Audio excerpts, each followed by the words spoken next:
¿Qué tal? Buenas tardes. Disculpa la tardanza, pero venía de comer. En esta hora es tarde y tenía una necesidad muy fuerte de comer y decidí comerme una gordita. Y ya que estamos en eso, creo que la gordita es un buen ejemplo para empezar a hablar el día de hoy de nuestro tema.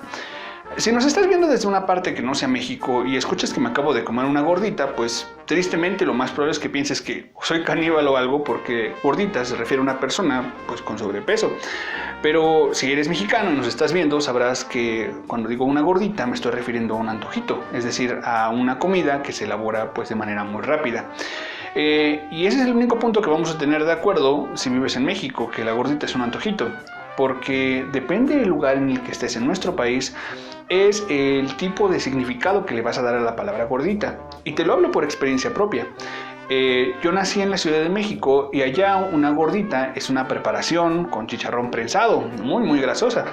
Después me fui a vivir a Puebla y en Puebla descubrí que las gorditas son masa rellena de frijol con salsa y queso encima. Y en el lugar donde trabajo, que es Jicotepec de Juárez, igual en el mismo estado de Puebla, las gorditas son unos pequeños sancochos que se sirven con mucha salsa y col. Es algo difícil y diferente, pero todos estamos de acuerdo en algo, aunque todos lo interpretamos de manera diferente. Y la noción de una nación es exactamente eso. El hecho de que todos los mexicanos sepan que una gordita es un antojito es lo que nos define como nación. Pero el hecho de que diferentes grupos de mexicanos entiendan algo diferente por una gordita es lo que nos hace multiculturales. El tema del día de hoy es nación y lo vamos a conjuntar con el significado de la palabra frontera con el que estuvimos trabajando unos días atrás. Entonces comencemos.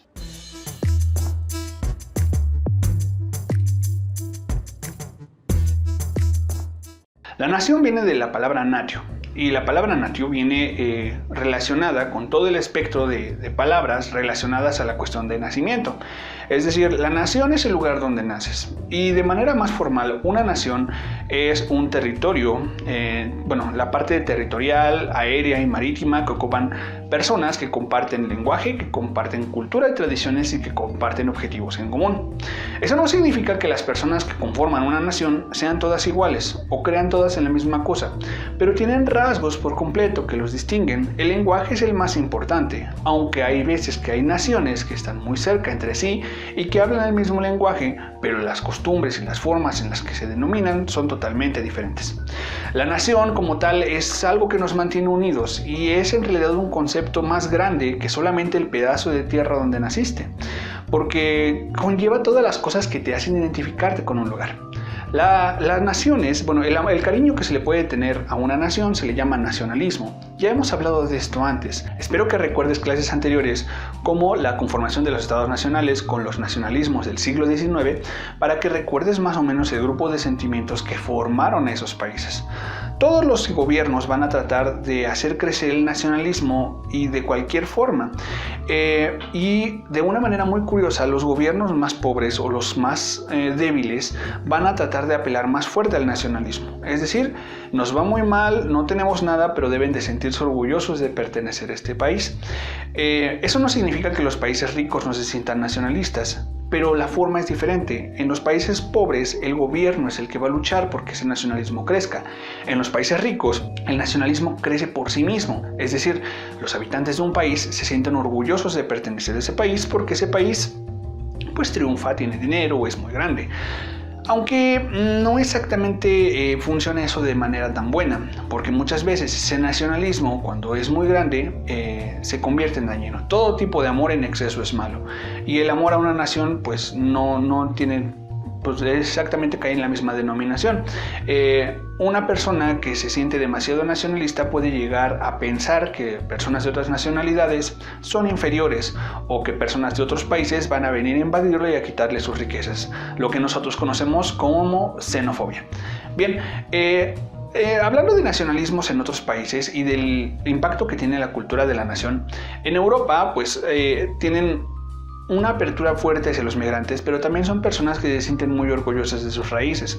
Los europeos y la buena parte de América Latina regresan a sus antepasados, es decir, a los pueblos fundadores, para justificar símbolos de su nacionalismo. Nuestro país es un gran ejemplo de ello, ya que nuestra bandera como tal tiene el símbolo de uno de los grupos indígenas que estuvieron en la época precolombina, y entonces así es como rescatamos nuestras naciones y nos sentimos orgullosos de nuestros países. Quiero hacer un pequeño apartado acerca del caso de Estados Unidos. Los estadounidenses como tal presentan como una especie de contradicción, porque por una parte son uno de los países que más aman a su nación, es decir, un estadounidense siempre va a tener banderas de su país, se va a vestir con los colores, se siente muy orgulloso de ser estadounidense. Pero al mismo tiempo, los Estados Unidos es uno de esos países que no tiene raíces, y constantemente los habitantes de ese país van a estar buscando rescatar sus raíces de donde puedan. Si en algún momento ves alguna película, alguna serie o conoces a alguna estadounidense, va a tratar de rescatar que tiene raíces irlandesas, polacas, inglesas, o que viene de alguna mezcla rara, y se van a sentir muy orgullosos de ello. La razón es que los estadounidenses son un país de inmigrantes y es un país muy plano con respecto a la identidad. Eso hace que tengan que agarrar elementos de todas partes para poder hacerlos sentir suyos. Entonces el nacionalismo es una cuestión muy curiosa, y es una cuestión al final importante porque satisface dos necesidades primordiales del ser humano.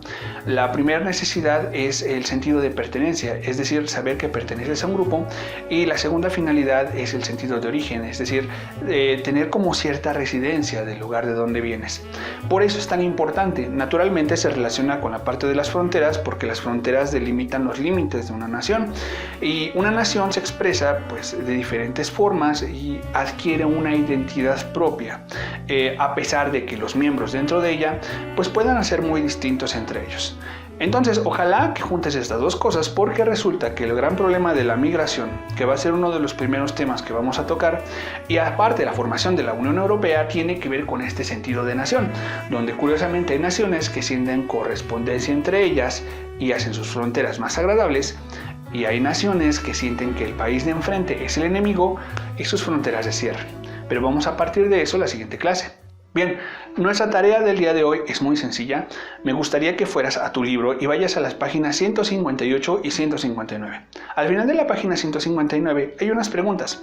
Hay dos textos relacionados a las cuestiones de las naciones y las fronteras, y también de las personas que se desplazan de un lado a otro. Entonces, copia esas preguntas, traspásalas a tu libreta y compárteme tus respuestas para saber qué es lo que piensas acerca de estos conceptos de frontera y nación. Y nos estamos viendo en la siguiente clase. Te recuerdo que ya estamos en el tercer bloque, estamos por terminar nuestro ciclo escolar y nuestros temas serán un poco más selectos en esta ocasión. Vamos a trabajar la Unión Europea, unos temas más que están marcados en el temario de la Secretaría de Educación Pública, y después de ellos tomaremos temas selectos de la historia moderna para poderlos estudiar juntos. Ojalá que nos sigas acompañando hasta el final del ciclo escolar. No olvides suscribirte, déjame tu like, pásate por los videos del canal. Gracias por estar aquí, estamos cerca de ser 500 suscriptores, algo que créeme que a inicios del año pasado era algo que ni por aquí me podía imaginar. Un gusto verte, un gusto saludarte y te deseo un buen trabajo. Soy Tomás Enrique Flores y nos vemos pronto.